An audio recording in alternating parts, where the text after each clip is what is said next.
Hello everyone, I'm Greg Weaver. Welcome to the Audio Analyst.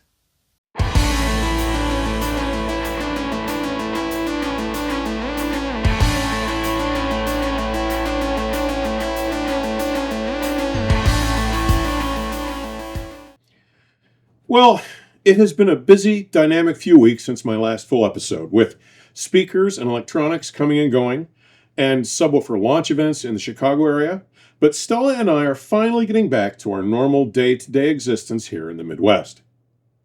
Today, I'm presenting a conversation I had during the Børresen Bass Module launch event held at Level HiFi, just northwest of Chicago, on September 20th, in attendance with Jay, the creator of the YouTube channel Jay's Audio Lab.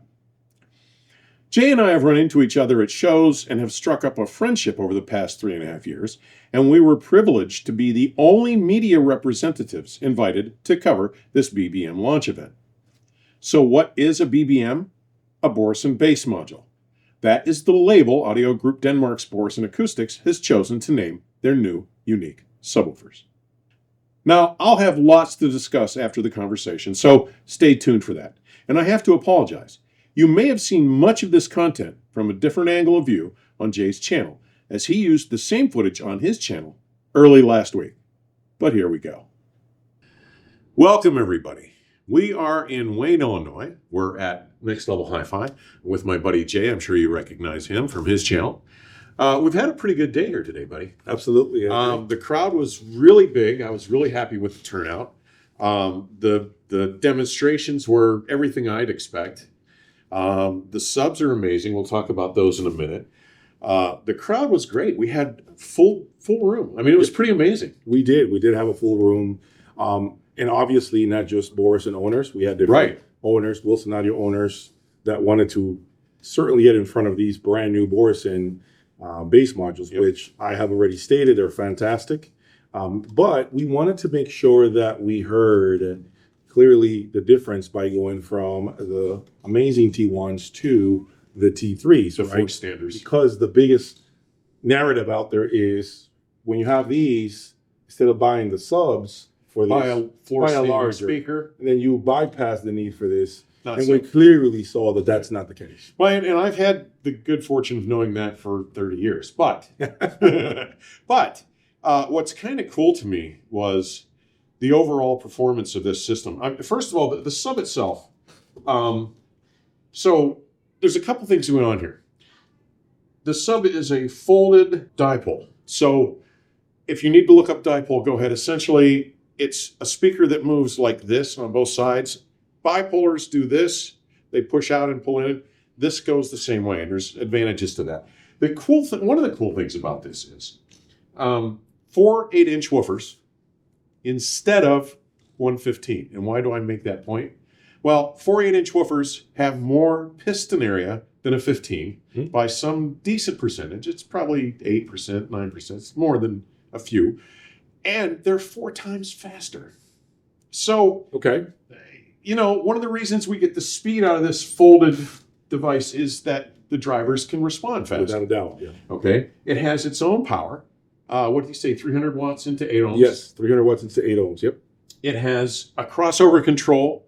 It uses the same amplification system they have for other devices that they use.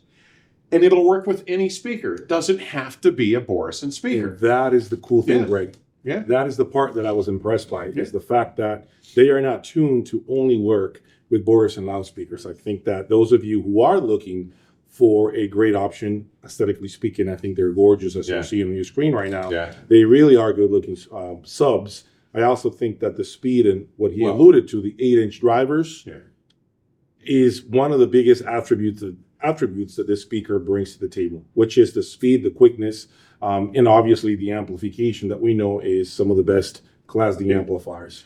Well, the advantage with the whole dipole thing too is we're not using a bass reflex speaker that's using a chamber based on its free air resonance to completely control its motion and keep it linear.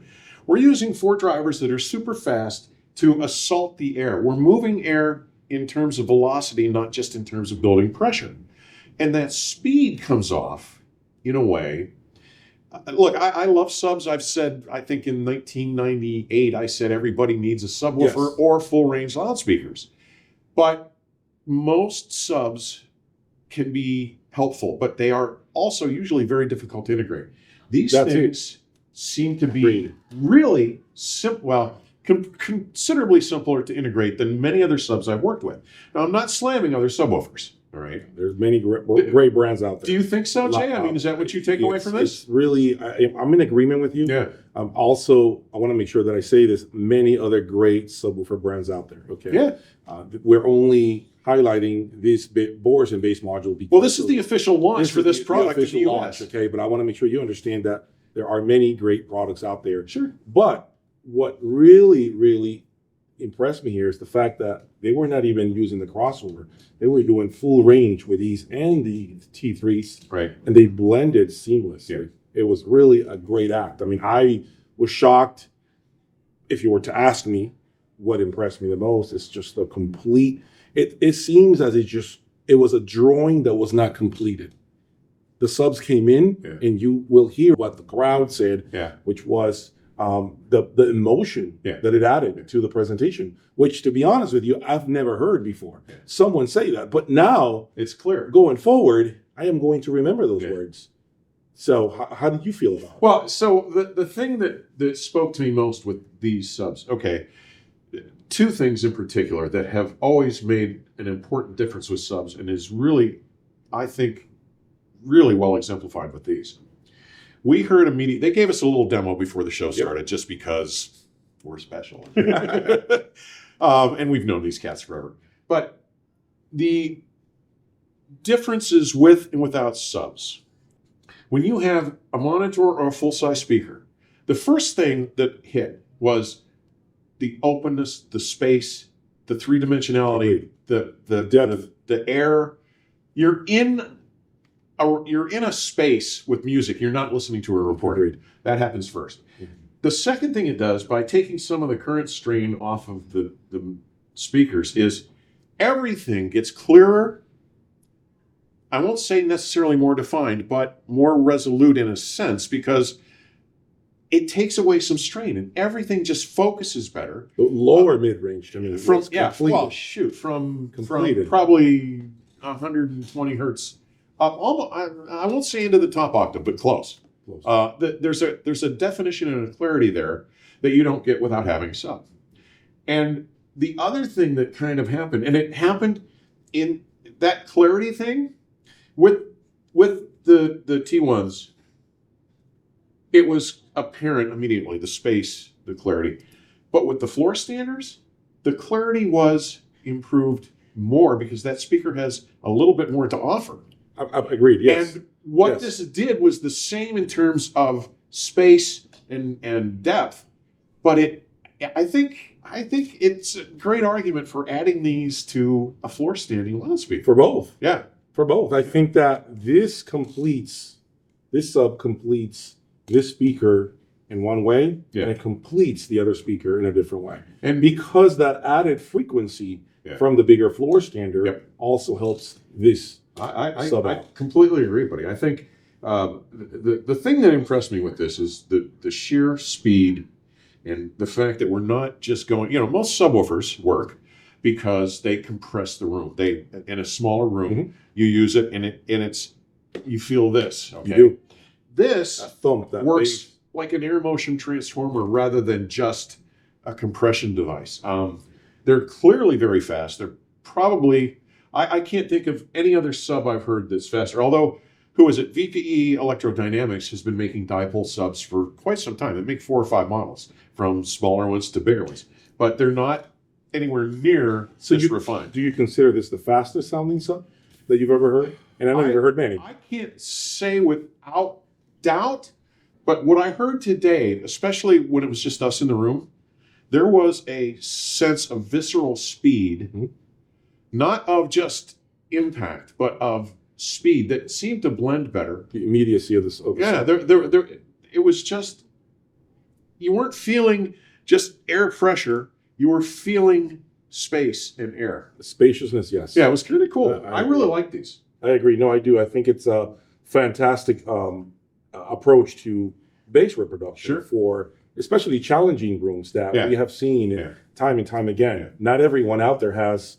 a dedicated space, a dedicated room. And so having these gives you a lot more flexibility, especially when you're putting your speakers close to the wall behind them, which can certainly hurt the registers up at the top. You can blur out the definition sometimes. Absolutely. And you so get we've seen that. room loading and comb filtering and crap when you get too close to a wall. But what these do overall in terms of space, clarity, and what I would say is a sense of naturalness and speed to the sound, they're pretty amazing. Now, we should say the projected retail, which they said they're going to come out after Christmas, are about 21,000. 21,000, yeah. With all the features, yeah. Each, yeah. You know, these are in that beautiful walnut fish, and the T5s that are sitting over there. I'm getting a black set. They're coming in 2 days. So you're going to get them. You're going to review them soon. So you guys got to stay tuned to watch what he has to say. I'm sure you're going to make videos about that. And you're going to get the T3s, yes? I'm Or going not to the get T3s, the the M3s, which you reviewed already. Yeah. And I told you to not give me any sort of feedback. Nope. So he stayed out of the way. You'll get it. I'll get those M3s next year, early next year, when my rooms have been completed. But I know, obviously, that is a higher level loudspeaker than the T series, which it should be. But still. So, in summation, launch event here in Wayne, Illinois. A couple of goofy guys had a lot of fun playing today. We had a great audience. We had great reception. The hosts were fabulous. The food was fabulous. Always. The drinks were fabulous. It's been a great event. Yep. Thanks for watching, and we'll be back again soon. Take care. Take care. Subscribe. So I think you can tell we were both well impressed by the resultant performance turned in by this unique approach to low-frequency augmentation. They are so new that there are no published specifications available, so here are some generalizations and some things we do know. First, the enclosure uses neither a sealed acoustic suspension nor a bass reflex system. The design employs a folded or slot-loaded enclosure. It implements 4 8-inch Børresen Acoustics bespoke drivers, using their distinctive sandwiched spread-toe carbon fiber, titanium-treated membranes and special coatings, and iron-free motor systems for optimized sound quality. In this dipole loading architecture, the speaker's drivers are mounted on an open baffle, fitted into a folded, open back design, creating sound waves from both its front and back excursion. The result is more like an air motion transformer than a typical compression wave launch. Which brings me to something I said incorrectly in our conversation. I simply stated that not only did 4 8-inch drivers have more piston or surface area than a single 15-inch driver, but that an 8-inch driver would be 4 times faster. The surface area issue isn't disputable. An 8-inch driver presents approximately 42 square inches of surface area, while a 15-inch driver presents roughly 132 square inches of surface. Therefore, the aggregate surface area of 4 8-inch drivers offers about 1¼ times more surface area than a single 15-inch. But on the speed assessment, to be more correct, I should have phrased it as they could be as much as 4 times faster. Some have pushed back on the general statements that an 8-inch driver would necessarily be faster than a 15-inch one. Yet, when comparing an 8-inch driver to a 15-inch driver, even if all else is equal, meaning that both their designs are similar, with diaphragms of the same materials, equivalent densities and stiffness, and both motors use the same electromagnetic structure to produce an equivalent force-to-mass ratio, resulting in both having the same BL product or motor strength, then the simple reality is that the smaller, necessarily lighter cone of the 8-inch driver will have less inertia and can therefore change direction and be driven more quickly. It will react more rapidly. And given the material science's reality of loudspeaker manufacture, it is both more cost-effective and more practical to realize considerably stronger motor assemblies for an 8-inch driver than for 15-inch ones, negating that all else being equal clause I used earlier. And here, the bespoke drivers Børresen implements are superbly engineered and executed, leaving no question as to their power and speed. Further, the mass of air directly in front of a loudspeaker's diaphragm, described as an acoustic mass, referred to as the acoustic load or radiation resistance, becomes part of the moving mass of the speaker. Again, the significantly greater acoustic load that the air presents to the 15-inch woofer surface area further presents greater limits to its reactive speed. So, in all practical applications, and in this one specifically, 8-inch drivers can start, stop, and exhibit continuously transparent response speeds demonstrably and measurably faster than most 15-inch drivers. And like any of today's high-performance subwoofers, the Børresen Bass Module includes its own internal amplification and an analog high-pass filter option. Here, the internal amplification comes from one of the superb Class D UMEC amplifiers from Pascal. And the high-pass adjustable filter is of an in-house Børresen Acoustics design. Further, when used with the audio group Denmark AVIC Electronics with its crossover output control, or with any such electronics offering that high-pass filtration ability, implementing their onboard crossovers leverages a host of performance advantages. Now again, I will mention that this feature was not used during this launch demo to show just how easily these subs can be integrated.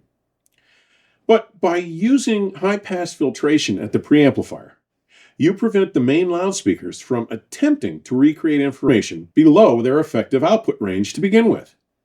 Using a variably selectable crossover point, say 40 Hz for our example, all the information below that chosen frequency is redirected to the subwoofer. By removing the duty of trying to recreate those lowest frequencies from the primary loudspeakers, frequencies they cannot accurately reconstruct to begin with, you eliminate mechanically induced driver distortions. Trying to regenerate the lowest frequency information would do nothing but congest and corrupt the purity and speed of the frequencies that the main loudspeakers are able to recreate. The result is that with the information below 40 Hz removed from the loudspeaker's duty cycle, they not only produce better, more dynamic, and pitch-defined mid-bass, but they also are able to create a smoother mid-range and a more extended, refined upper frequency response. Also, with the lowest octave of musical information being sent to the dedicated subwoofers to be reproduced using their own 300-watt amplifier, the main amplifier receives some significant current relief, further allowing it to recreate their now more limited bandwidth with more clarity and detail as well. All in all, such options present a clear win-win to your resultant in-room sonic presentation. Before I close, I will add that as of this writing, I know of only one other manufacturer currently applying the dipole approach to building subwoofers, and that is VPE Electrodynamics, as I mentioned in our conversation. They make several slot-loaded, Class D-powered, DSP-enabled dipole subwoofers, from quite small to very large, and ranging from about $1,250 to $2,500 each. Which brings us to the price of the new Børresen Bass Modules. As we mentioned, they are expected to ship by Christmas of this year, 2025, and will tentatively retail for $21,000 each. In closing, I will say that there are many excellent performing subwoofers available from many deserving manufacturers and are available across a very diverse range of pricing. But I will also add that these are some of the most interesting and engaging sounding subwoofers in my experience. I hope you will get a chance to audition them for yourselves at a dealer or a show sometime soon. As always, thank you for taking the time to drop by today. Further information on supporting the channel may be found in today's description section or at my companion website, theaudioanalyst.com. Please stay safe and keep the music playing. Till next time, cheers.